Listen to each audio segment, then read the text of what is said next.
Looking for me?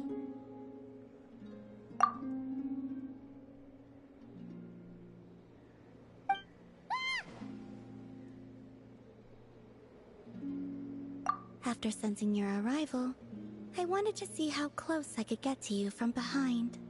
Because you had nothing better to do, or...?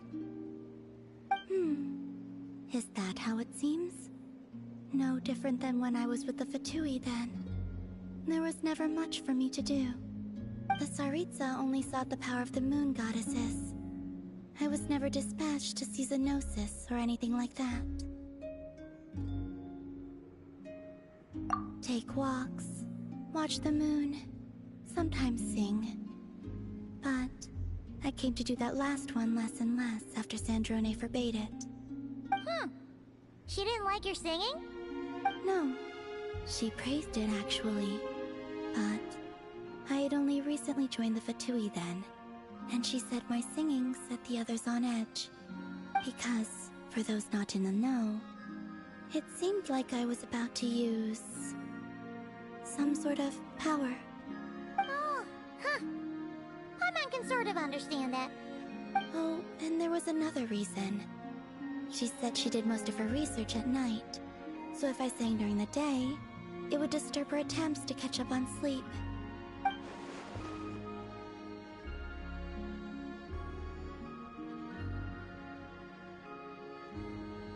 So, I used to just sing outside her door at night instead. But still, she always chased me away.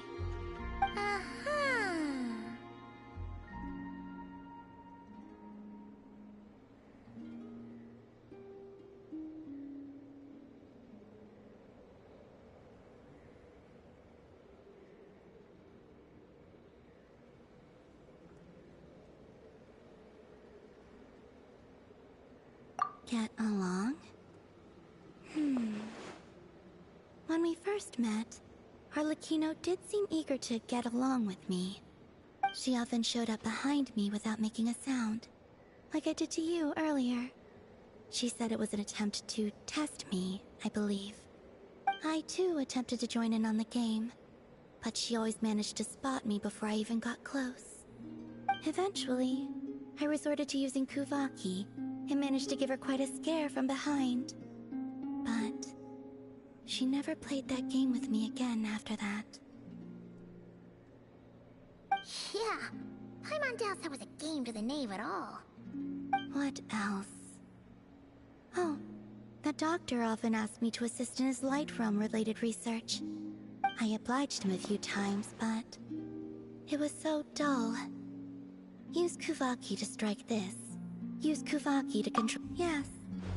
Even though I've run away from home, I do have some fond memories of it all the same. Arlecchino and Sandrone treated me quite well, along with...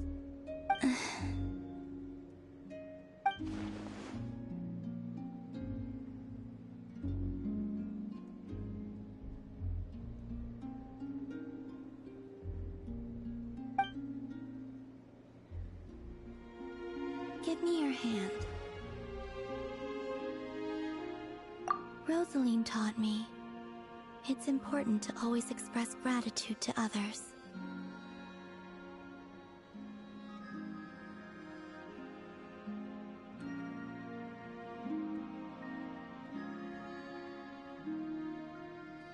So, thank you for listening to me.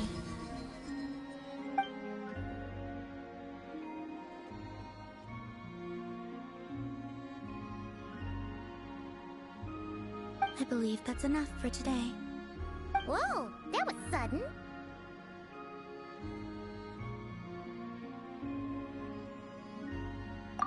Yeah, guess you're right. Well, let's not bother her then.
Miss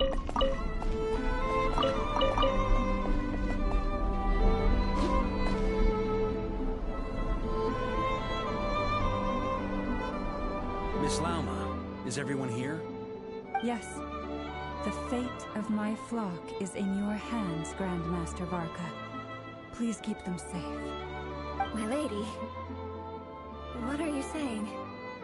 Within the next 24 hours, we will face the biggest crisis the world has ever seen.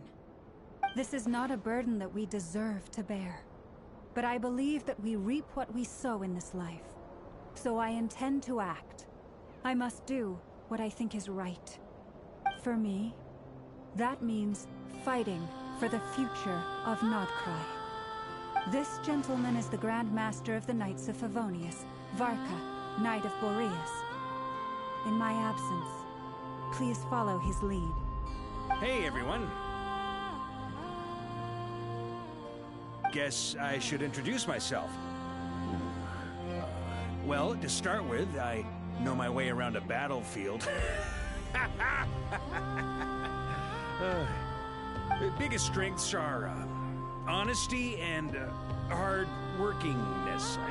Anyway, point is, I don't intend to let Lauma down. I'm gonna do everything in my power to keep every last one of you safe and sound.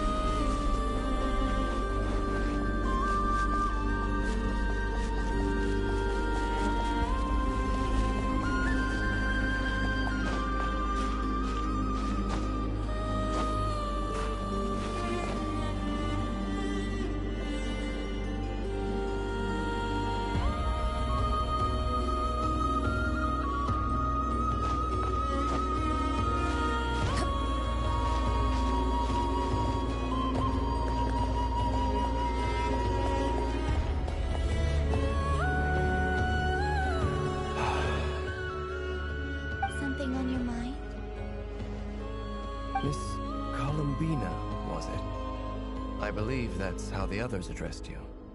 That's right. Names are funny things. Have you always been called Dainsleif? Yes. I take it your own name has a more complicated history. I have a different relationship with names than other people. To be honest, I'm not even sure that Columbina is my name. At least, not in the same. But it's what everyone calls me, and I go along with it. A lot of my life has been that way. I get so used to things that I forget to question why they are so. I never used to think much about where names come from, or what they mean to people. Maybe something's wrong with me. You're different from other people. I sensed it the first time we met. You're more perceptive than most. I'm sure your long life and rich range of experience explains that. Do you ever find yourself missing Conria, Mr. Dainsleif? Difficult to answer. I have dreamed of the past many, many times. Sometimes I'm fighting tooth and nail. Other times I'm lying on the ground, defeated. I don't recall any happy moments from that time. It has been too long. Is that because hatred survives longer than love and affection? That would not be for me to say. I make no excuses for the grudges I bear. But whatever the reason, I remember little that was beautiful or sentimental. Thank you for your help with the Rerir situation. Without your efforts, I never could have learned the hidden truth of his story. You're welcome. I know he's your friend. Friend? He betrayed me. And I never really understood what he was going through in life. Some friendship, that is. Okay. So, do you plan to fight him with us? You see, you're torn. Now you know what really happened. I need some time. Of course. I completely understand. Anyone else in your position would feel conflicted too. Actually, I went through something similar myself recently. Something happened that changed my perspective on a situation. A situation I took for granted at the time, but now I feel very grateful for it. You mean the Harbingers who still support you, even though you've left the Fatui? Yes. I always thought they were only helping me because Harbingers are forced to work together. But then I abandoned them. A warrant was even put out for my arrest. Yet even now, they support me, which means I was wrong about them all along. Clearly, they view you as a friend. I feel a little guilty now. I regret not seeing their help for what it was, and not treasuring it.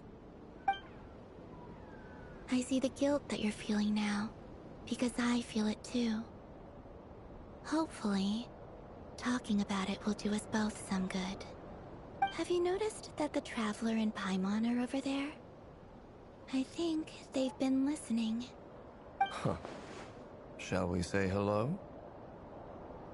Sure. Hello. Ah! They caught us!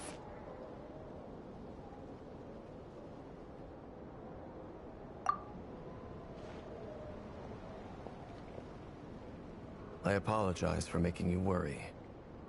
No doubt you wish to know where I stand on the plan to take down the Recher of Solnari. I'm afraid I need a little time, but I will seriously consider joining you. You will? Oh, thank you so much! Everyone will be so grateful to hear that!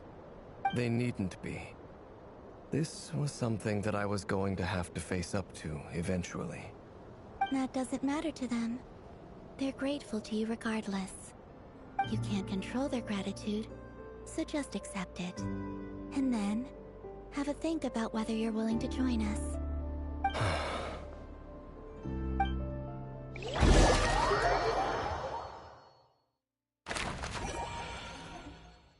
It's nearly showtime! Let's go rendezvous with the others. You know the place.